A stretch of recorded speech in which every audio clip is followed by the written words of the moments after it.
Hello aspirants, this is Ahir and welcome to back to SSB crack exams. China और USA के बीच फिर से विवाद यहाँ पर आया हुआ है और इस बार साइबर सिक्योरिटी को लेकर है, क्योंकि माइक्रोसॉफ्ट कॉरपोरेशन जो कि एक प्राइवेट एमएनसी है, उन्होंने बहुत ही बड़ा एलिगेशन चाइना के बैक्ड हैकर्स पर लगाया हुआ है कि यूएस के चंद क्रिटिकल इंफ्रास्ट्रक्चर को वो टारगेट करने की कोशिश कर रहे हैं।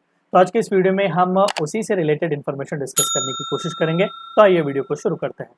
न्यूज़ चैनल्स में रिसेंटली छाया हुआ था कि माइक्रोसॉफ्ट कॉरपोरेशन वालों ने ये कहा कि एक मलिशियस एक्टिविटी उन्होंने अनकवर की हुई है और ये मलिशियस एक्टिविटी जो है वो दरअसल स्टेट स्पॉन्सर्ड एक्टर्स यहाँ पर कर रहे हैं, यानी कि हैकर जो है चाइना की सरकार खुद उन्हें सपोर्ट कर रही है और ये लोग एम किसे कर रहे हैं, क्रिटिकल इंफ्रास्ट्रक्चर ऑर्गेनाइजेशंस को, खासकर जो कि गॉम और यूनाइटेड स्टेट्स में है। देखिए, क्रिटिकल इंफ्रास्ट्रक्चर हम किसे कहेंगे साइबर सिक्योरिटी की लैंग्वेज में?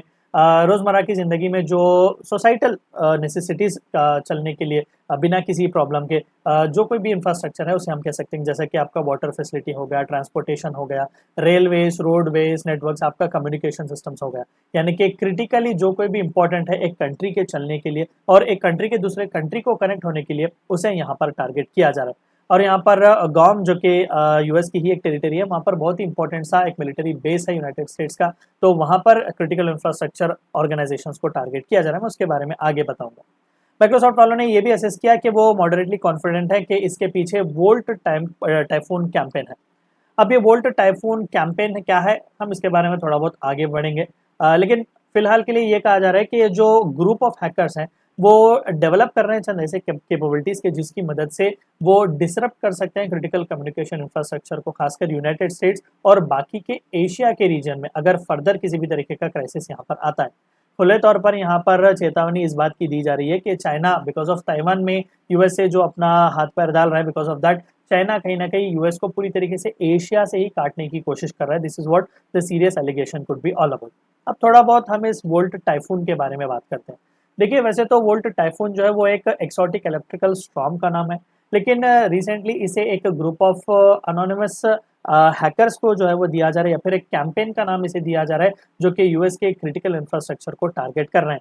और यहाँ पर एलिगेशन ये है कि इस वोल्ट टाइफून के कैंपेन को या फिर हैकर्स को खुद चाइना स्पॉन्सर कर रहा है, यानी कि चाइना की सरकार इन्हें स्पॉन्सर कर रही है। तो करंटली ये सब कुछ झमेला वहाँ पर चल रहा है और इमीडिएट डेंजर यहाँ पर अमेरिका के इंफ्रास्ट्रक्चर को बताया जा रहा है। और ये वोल्ट टाइफून कैंपेन जो है वो सिंस मिड 2021 से काम कर रहा है और सिंस देन इंफ्रास्ट्रक्चर जो ऑर्गेनाइजेशन है, क्रिटिकल इंफ्रास्ट्रक्चर ऑर्गेनाइजेशन यूएस के और बाकी के भी चंद इंपॉर्टेंट कंट्रीज के भी ये लोग टारगेट कर रहे हैं। This is what the allegations have been made. तो ये टाइफून वोल्ट टाइफून कैंपेन काम किस तरीके से करता है? यहाँ पर होता क्या है कि जो अफेक्टेड ऑर्गेनाइजेशन होता है उसमें क्रिटिकल इंफ्रास्ट्रक्चर, खासकर कम्युनिकेशन से related, manufacturing, utility, transportation, construction, maritime, government information technology, education sector, A to Z सब कुछ यहाँ पर पूरी तरीके से अफेक्ट किया जा सकता है। और सबसे इंपॉर्टेंट सी चीज़ ये कि ये सभी जो इंपॉर्टेंट इन्फॉर्मेशन कलेक्ट किया जाता है वो दरअसल एस्पियोनेज के लिए यहाँ पर क्रिएट किया जाता है, यानी कि इन्फॉर्मेशन को चुराकर किसी इंटेंडेड पार्टी को यहाँ पर दिया जाता है। सो बिकॉज ऑफ दैट ये बहुत ही क्रूशियल और ये बहुत ही प्रॉब्लमेटिक माने जा रहे हैं।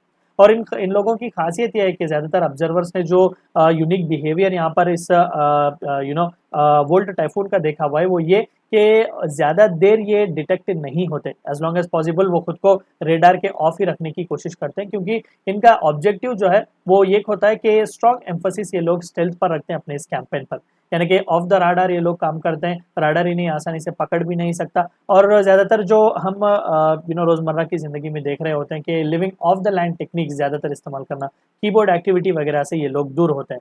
तो ये लोग काम किस तरीके से करते हैं? देखिए, ये कमांड जो है वो इशू करते हैं भैया अ कमांड लाइन। और यहाँ पर तीन इंपॉर्टेंट सी चीज़ें हमें ध्यान रखनी पड़ेगी। सबसे पहली चीज़ जो की जाती है कि मैसिव बिग डाटा और क्रिटिकल इंफ्रास्ट्रक्चर के डाटा को यहाँ पर कलेक्ट किया जाता है और एक क्रीडेंशियल्स वगैरह जो है वो लोकल और नेटवर्क सिस्टम से चुराए जाते हैं।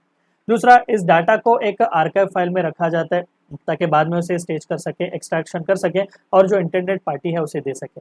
और साथ ही साथ जो स्टोलन वैलिड क्रीडेंशियल जो उसे मिलते हैं उसे वो फिर से यूज़ करता है ताकि वो परसिस्टेंसी को इसी तरीके से मेंटेन कर सके। यानी कि ऑलरेडी वो आपके पासवर्ड्स वगैरह का क्रिटिकल इंफ्रास्ट्रक्चर के डाटा को यूज़ कर रहा है और उसी डाटा को ऑलरेडी इंटेंडेड पार्टी को वो बेच भी रहा है और साथ ही साथ उसी इन्फॉर्मेशन को यूज़ कर रहा है ताकि वो और भी आगे बढ़ सके, राडार से ऑफ भी रह सके, आप ही का हिस्सा एक बनकर वो रह सके। तो this is one such reason why Microsoft has flagged off a red flag regarding this espionage system. और साथ ही साथ यहाँ पर वोल्ट टाइफून खतरनाक भी इसलिए माना जाता है क्योंकि आपके नॉर्मल एक्टिविटी के साथ, नॉर्मल नेटवर्क एक्टिविटी के साथ वो ब्लेंड इन होता है। आपके जो रोटर के ट्रैफिक होता है उसी के द्वारा ये चलता है, और ज़्यादातर जो कॉम्प्रोमाइज जो स्मॉल ऑफिसर्स होते हैं, होम ऑफिसर्स होते हैं, खासकर आपका network equipment, routers, firewalls, VPN, hardware etcetera, उसी को ये टारगेट करके आपके इंफॉर्मेशन को, इंफ्रास्ट्रक्चर को चोरी करने की कोशिश करता है। अभी करंट सिचुएशन यहाँ पर क्या है, देखिए गॉम जो है वो यहाँ पर है पैसिफिक के रीजन में, इंडो पैसिफिक या फिर एशिया पैसिफिक के रीजन में आप यहाँ पर देख सकते हैं। और वहाँ पर बहुत ही इंपॉर्टेंट सा मेजर यूएस मिलिट्री की फैसिलिटी यहाँ पर है, और एंडरसन एयरफोर्स बेस भी यहाँ पर लोकेटेड है। और ये बेस क्रिटिकल इसलिए माना जाता है यूएस के लिए क्योंकि थोड़ा सा भी एशिया पैसिफिक के रीजन में, यहाँ पर आप देख सकते हैं ग्रीन कलर का जितना भी शेडेड रीजन है इसको एशिया पैसिफिक का रीजन कहा जाता है। तो यहाँ पर छोटा सा भी थ्रेट, छोटा सा भी कंफ्लिक्ट हो, यूएसए अगर सबसे पहले कहीं से रिस्पॉन्ड करेगा तो वो इसी गॉम से ही रिस्पॉन्ड करेगा। और साथ ही साथ जो कि ताइवान के इशू में भी अमेरिका बहुत ही एक्टिव सा रोल प्ले कर रहा है, तो चाइना जाहिर सी बात है शायद स्टेट स्पॉन्सर्ड यहाँ पर ये एस्पियोनॉज सिस्टम चला रहे होंगे, ये एलिगेशन लगाया गया है। लेकिन यहाँ पर चाइनीज सरकार ने पूरी तरीके से इस क्लेम्स को रिजेक्ट किया हुआ है कि हम स्पाइस भेज रहे हैं, एस्पियोनेज सिस्टम वगैरह कर रहे हैं, वेस्टर्न इंफ्रास्ट्रक्चर को पेनिट्रेट करने की कोशिश कर रहे हैं। और साथ ही साथ उन्होंने ये किया कि यूएस और उसके अलाइज जो है वो कलेक्टिव डिस इन्फॉर्मेशन का कैंपेन चला रहे हैं चाइना के खिलाफ, और उनकी नाम को वो बदनाम करने की कोशिश कर रहे हैं। तो ये थी चंद बातें आपको जाननी थी वोल्ट टाइफून कैंपेन के बारे में।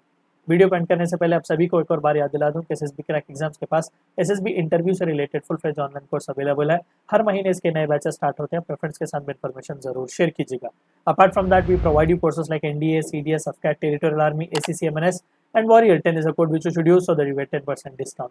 Meet you next time. Until then, stay healthy, stay safe. Thank you for watching my video. जय हिंद। अगर आप एक डिफेंस एस्पिरेंट हैं और SSB interview, NDA, CDS, AFCAT जैसे एग्जाम्स के लिए प्रिपेयर कर रहे हैं तो आप एसएसबी क्रैक एग्जाम्स के कोर्स को चेक करना ना भूलें। आप हमारी लर्निंग एप्लीकेशन को गूगल प्ले स्टोर से भी डाउनलोड कर सकते हैं।